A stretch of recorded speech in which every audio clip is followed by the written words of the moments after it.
Mengejutkan, banyak yang tidak tahu jika Luhut Binsar Panjaitan merupakan prajurit pilihan di pasukan elit TNI AD Kopassus. Waktu itu, Luhut Panjaitan merupakan satu di antara prajurit Kopasanda, sekarang yang namanya Kopassus, yang paling berbakat. Luhut Panjaitan menjadi komandan pertama Sat 81 Gultor, satuan khusus penanggulangan teror yang dimiliki oleh Korps Baret Merah. Namun, Luhut tak pernah menjadi Danjen Kopassus. Sempat mengenyam menimba ilmu dengan GSG 9, pasukan penanggulangan teror Jerman bersama Prabowo Subianto. Luhut kemudian dipercaya menjadi komandan pertama Sat 81. Namun siapa sangka, nasib Luhut Panjaitan apes. Karirnya di militer tak sebagus Prabowo Subianto, yang notabene adalah wakilnya di Sat 81. Bahkan, untuk menjadi komandan jenderal atau Danjen Kopassus, Luhut Panjaitan tak bisa meraihnya. Satu di antara penyebab karir militernya seolah tersendat, yakni kedekatan dirinya dengan Jenderal Leonardus Benyamin Munardi alias Benny Murdani. Luhut merupakan satu di antara orang kepercayaan Benny Murdani. Bahkan dirinya disebut sebagai Golden Boys-nya Benny. Ini yang membuatnya dicemburui banyak senior-seniornya. Ketika kemudian Benny Murdani disingkirkan oleh Soeharto, Luhut pun terkena imbasnya. Hubungan dengan Benny Murdani akan selalu lekat di ingatan Luhut Panjaitan. Ada memori peristiwa yang tak bakal dilupakan. Jenderal Hor Purnawirawan Luhut Binsar Panjaitan bicara belak-belakan soal kenangannya saat berkarir di militer. Itu terutama hubungan dengan Jenderal TNI Purnawirawan Leonardus Benyamin Murdani atau Benny Murdani. Luhut Panjaitan mengaku pengagum sosok Benny Murdani.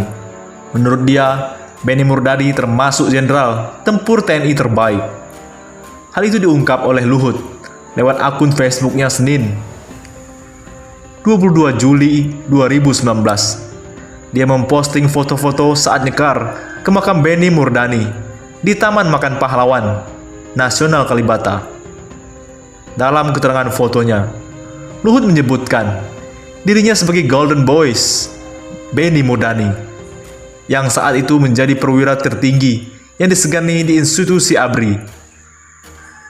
Status Luhut sebagai Golden Boys Benny bukanlah tanpa konsekuensi. Banyak perwira lain atau seniornya menjadi iri atau tidak suka terhadap Luhut. Pasalnya, Luhut yang kala itu masih perwira menengah sering dipanggil ke ruangan Benny Murdani.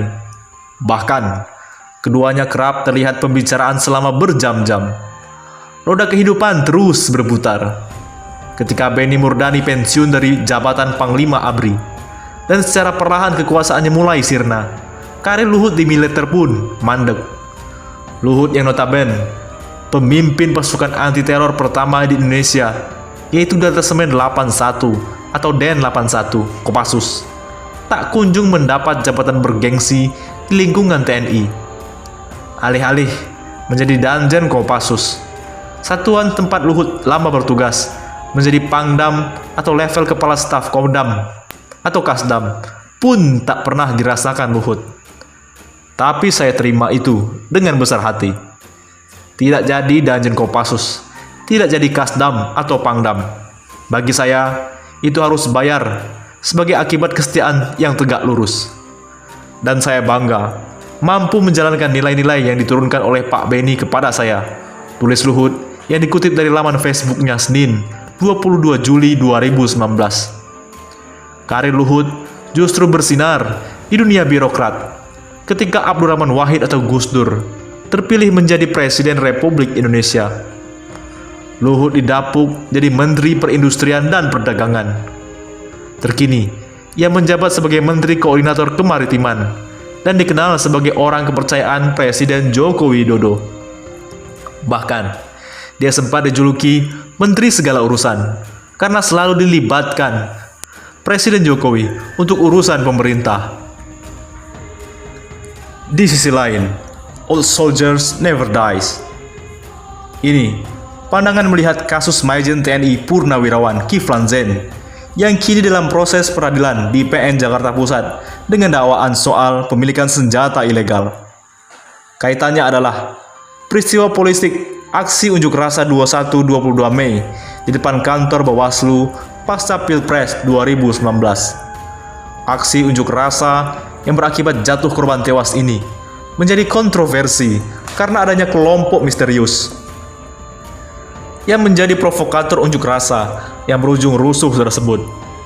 Hingga kini, kelompok ini masih gelap apakah sebagai kelompok sendiri atau kelompok yang dikendalikan. Nuansa rekayasa tercium di kerusuhan tersebut. Tuntutan adanya tim independen atau fact-finding tidak berhasil.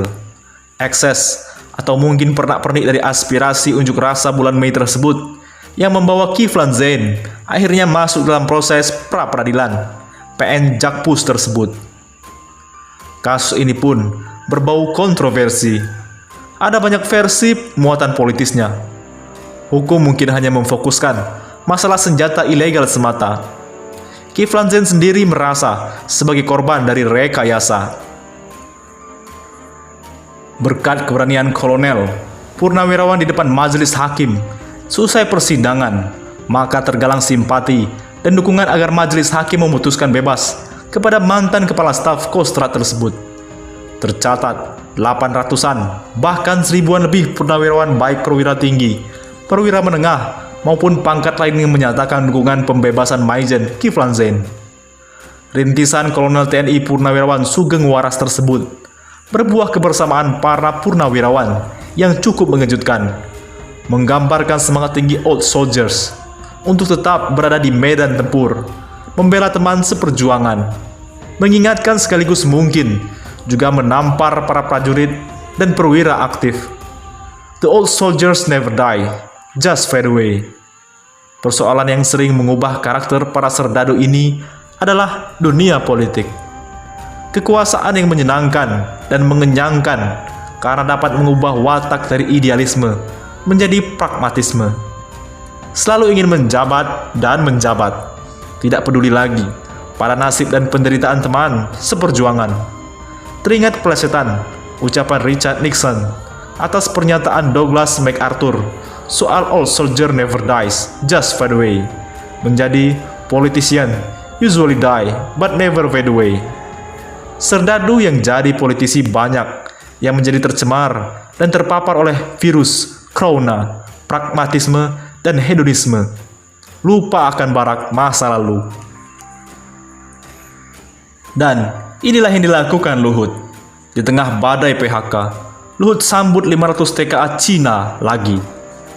Menteri Koordinator Bidang Kemaritiman dan Investasi TNI Purnawirawan Luhut Binsar Panjaitan buka suara perihal 500 tenaga kerja asing TKA asal Cina yang akan bekerja di Konawe, Sulawesi Tenggara. Seperti diketahui, kedatangan mereka untuk saat ini ditunda. Namun, jasa mereka akan tetap digunakan beberapa waktu mendatang.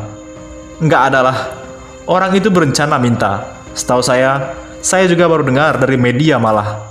Dia TKA Cina itu nanti baru bulan Juni-Juli, baru kejadiannya, kata Luhut dalam sebuah bincang santai yang disiarkan RRI Minggu 10 Mei. Ia tak menampik 500 pekerja asal Cina itu sudah mulai mengurus izin di Kementerian Ketenagakerjaan. Pengurusan izin itu dimulai dari sekarang, sebab menurut Luhut, proses perizinan tidak mungkin selesai dalam 1-2 hari. Ex-KSP ini menjelaskan, para TKA Cina ini bakal terlibat dalam proyek persiapan industri baterai litium. Luhut bilang, mereka dibutuhkan untuk membangun industri di Indonesia. Memang industri ini memerlukan orang-orang yang paham membangunnya. Tidak serta-merta kita siap. Kita nggak siap. Kita harus jujur itu. Tapi sekarang ini kita kerjakan. Jadi Juni atau Juli, siap kita kerjakan ini. Nanti tenaga asing yang mengerjakan. Biarlah mengerjakan, ujarnya. Bagaimana? Menurut pendapat Anda?